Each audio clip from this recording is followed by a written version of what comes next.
हरिओम, जय माता की। प्रिय दर्शकों, धनतेरस शुक्रवार के दिन 13 नवंबर 2020 को पड़ रहा है। बड़ा ही सुंदर योग महालक्ष्मी का विशेष दिन होता है शुक्रवार। समुद्र मंथन के समय भगवान धन्वंतरि का प्रागट्य हुआ।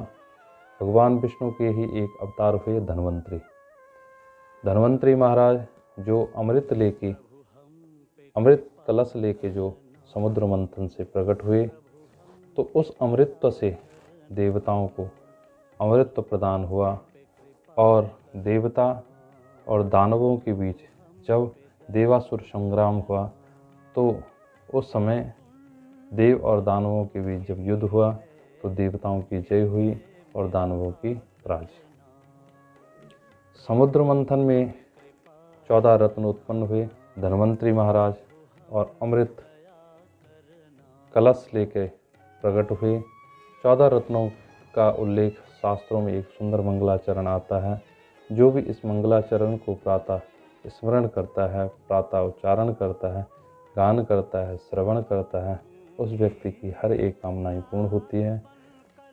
यह मंगलाचरण कहा गया है कि लक्ष्मी कौस्तुभ पारिजातक सुरा धन्वंतरि चंद्रमा गावा काम दुहा सुरेश्वर गजो रंबादिदेवांगना अश्वा सप्तमुखो विषम हरिधनु शंखो मृतम चांबुधे रत्नानि चतुर्दशः पूर्यात् सदा मंगलम, पूर्यात् सदा मंगलम। जो भी भगवान श्री हरि के इस मंगलाचरण को पढ़ता है, उसका दिन मंगलकारक होता है और उसका हर एक कार्य मंगलकारक होता है। महालक्ष्मी उस घर में सदा ही स्थिर रूप से निवास करती है जो धन्वंतरि महाराज की पूजा करते हैं। और इस दिन धनतेरस के दिन विशेष गणेश अंबिका की पूजा होती है, महालक्ष्मी की पूजा होती है। भगवान विष्णु धन्वंतरि रूप में अमृत कलश लिए भगवान विष्णु की पूजा होती है। और यम की विशेष रूप से इस त्रयोदशी के दिन यम की विशेष पूजा होती है। जो व्यक्ति धनतेरस के दिन यम आदि देवताओं की पूजा करता है, उसकी रोग आदि व्याधि समस्त कष्ट दूर हो जाते हैं। रोगी व्यक्ति आरोग्यवान हो जाता है, अल्प आयु वाला व्यक्ति दीर्घायु होता है और भगवान यम की कृपा से वह सुख शांति समृद्धि पाता है। विशेष रूप से कार्तिक महीने की त्रयोदशी के दिन यम पूजन का विशेष महत्व बताया गया है कि इस दिन प्रदोष समय सायं के समय जो गोधूलिका वेला होती है, सूर्य अस्त होने के बाद रात्रि प्रारंभ होने से पहले आप दीप ऐसे प्रज्वलित करें। 13 दीपक बाहर की ओर और 11 दीपक घर में प्रज्वलित करें। उन दीपों से आरती उतारें और दीप मालाएं की भांति घर को सजाएं। इस प्रकार माँ लक्ष्मी की कृपा घर में स्थिर रूप से बनी रहती है। घर के बाहर चार मुखी ऐसा दीपक आंगन में या दरवाजे के बाहर जलाएं और सरसों के तेल से दीपक जलाना चाहिए। 13 दीपक घर के बाहर जलाने चाहिए और यम आदि देवताओं से प्रार्थना करनी चाहिए कि हे देवताओं, हमारे ऊपर कृपा बनाए रखें, हमें आरोग्य प्रदान करें। यह सब ऐसे देवी देवताओं से प्रार्थना करोगे तो निश्चित रूप से आपके समस्त कष्ट दूर हो जाएंगे। इस प्रकार दीपदान का बहुत बड़ा महत्व बताया गया है शास्त्रों में। दीपदान विशेष रूप से करना चाहिए और स्कंद पुराण में यह उल्लेख भी आ रखा है, कार्तिकस्यास्ते पक्षे त्रयोदश्यां निशामुखे यमदीपम बहिर् मृत्यु विनश्यति।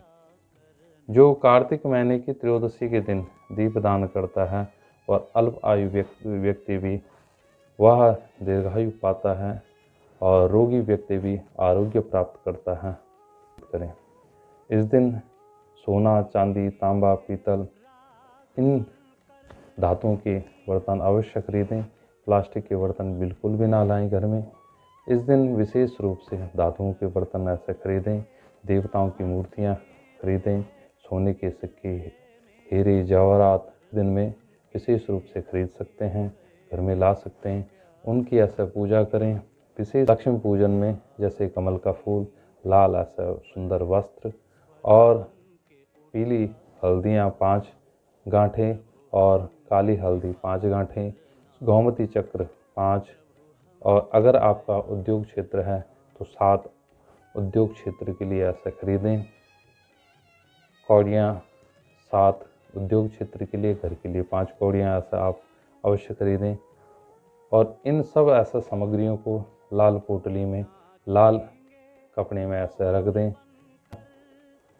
तो इस मंत्र का अवश्य जप करें। वह मंत्र है ओम नमो भगवते महासुदर्शनाय वासुदेवाय धन्वंतरे अमृत कलशाय हस्ताय सर्वभय विनाशाय सर्वरोग निवारणाय त्रैलोकपथाय त्रिलोकनाथाय श्री महाविष्णु स्वरूपाय श्री धन्वंतरी स्वरूपाय श्रीं श्रीं श्रीं औषधय औषधय औषधय चंद्राय श्रीं श्रीं श्रीं औषध चक्राय नारायणाय नमः। इस मंत्र से 108 बार जप करें। 108 बार जप करने से मंत्र बड़ा ही चमत्कारी है, आपको अवश्य फल देगा। और 108 बार पाठ करने से धन्वंतरी महाराज प्रसन्न होते हैं। इस मंत्र को 10,000 मंत्रों की संख्या में जप करने से, रात्रि भर जप करने से यह मंत्र सिद्ध होता है। और रात भर इस मंत्र को जप के साथ साथ होम भी करें। होम में विशेष रूप से महालक्ष्मी को प्रसन्न करने के लिए आप धनतेरस के दिन से लेके और अमावस्या तक आप तिल का, गुड़ का, शहद का और शक्कर का हवन कर सकते हैं। गाय का घी अवश्य होना चाहिए। महालक्ष्मी की कृपा अपार बनी रहती है। महालक्ष्मी प्रसन्न होती है, भगवान विष्णु भी प्रसन्न होते हैं और भगवान विष्णु की कृपा से धन की वृद्धि होती है, कारोबार में दिनोत्तर वृद्धि होती है। वह व्यक्ति भगवान विष्णु महालक्ष्मी की कृपा से जीवन में उन्नति करता है। तो यह धनतेरस आपके लिए मंगल कारक रहे। जय माता की, जय विश्वनाथ।